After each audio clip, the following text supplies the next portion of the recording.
بدأنا بسم الله وبالصلاة الله على رسول الله وآله الأبرار.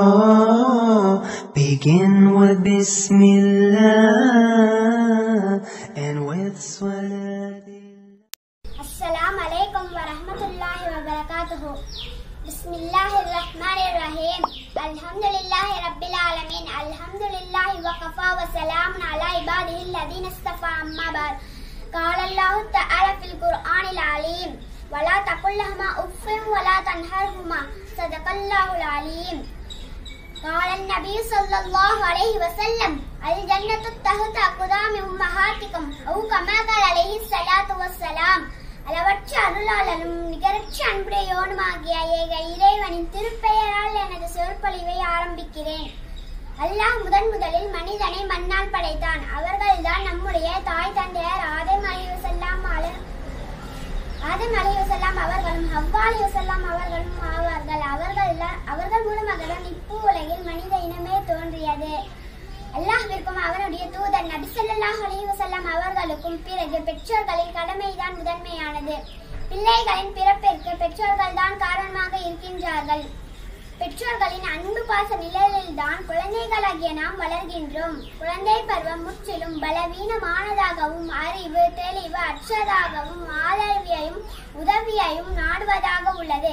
இந்த காலகட்டத்தில் தாயின் அன்பும் தந்தையின் ஆதரவும் கண்காணிப்பும் தான் ஒரு குழந்தையின் வளர்ச்சிக்கு அவசியமாகும். எனவே அல்லாஹ் தன் திருமறையில் கூறுகின்றான், எனக்கும் உங்களின் பெற்றோர்களுக்கு நன்றி செலுத்துங்கள். ஒரு முறை நபி ஸல்லல்லாஹு அலைஹி வஸல்லம் அவர்கள் தோழர்கிட்ட கேட்டாங்களா, எந்தெந்த பாவம் பெரிய பாவமோ என்று நான் சொல்லட்டுமா என்று கேட்டாங்களா. அதுக்கு தோழர்கள் சொன்னாங்களா, கூறுங்கள் யா ரசூலல்லாஹ் என்று சொன்னாங்களா. இறைவனுக்கு இணை வைப்பது பெற்றோர்களுக்கு மாறு செய்வதுமாகும் என நபி ஸல்லல்லாஹு அலைஹி வஸல்லம் அவர்கள் கூறினார்கள்.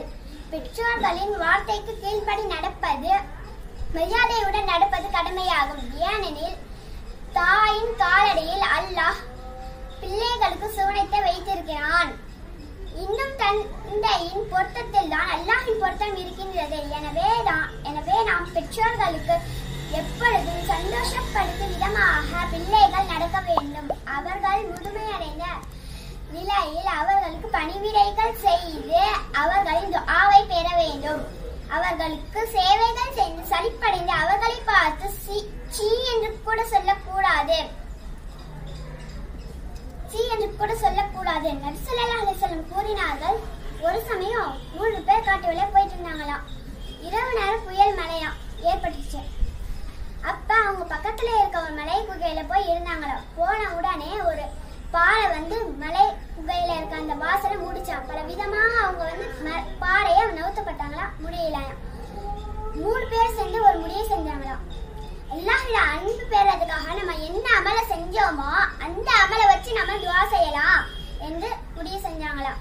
முதலாம் இருக்கிறவர் அல்லாஹ் கிட்ட கேட்டாங்களா, யா அல்லாஹ், என் பெற்றோர்கள் ரொம்ப வயசானவங்க, மாலையில ஆயிடுச்சுன்னா அவங்களுக்கு ஆட்டை ஓட்டி பால் கறந்து என் பெற்றோர்களுக்கு தான் முதல்ல கொடுப்பேன் என்று சொன்னாங்களா. ஒரு நாள் வீட்டுக்கு வர ரொம்ப லேட் ஆயிடுச்சான். அவங்க மனைவி பிள்ளைங்க ரொம்ப பசியோட இருந்தாங்களா. அவங்க பெற்றோர்கள் ரொம்ப தூங்கிட்டு இருந்தாங்களா.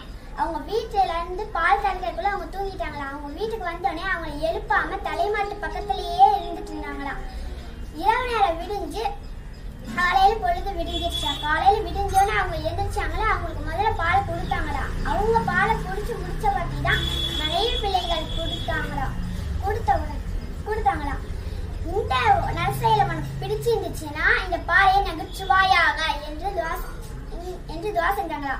பாறை கொஞ்சம் நவுந்துச்சான். மற்ற 2 பேரும் அவங்கவுங்க அமல்களை வச்சு துஆ செஞ்சாங்களா. பாறை ஃபுல்லா நவுந்துச்சான். 3 பேர் வெளியேறிட்டாங்களா.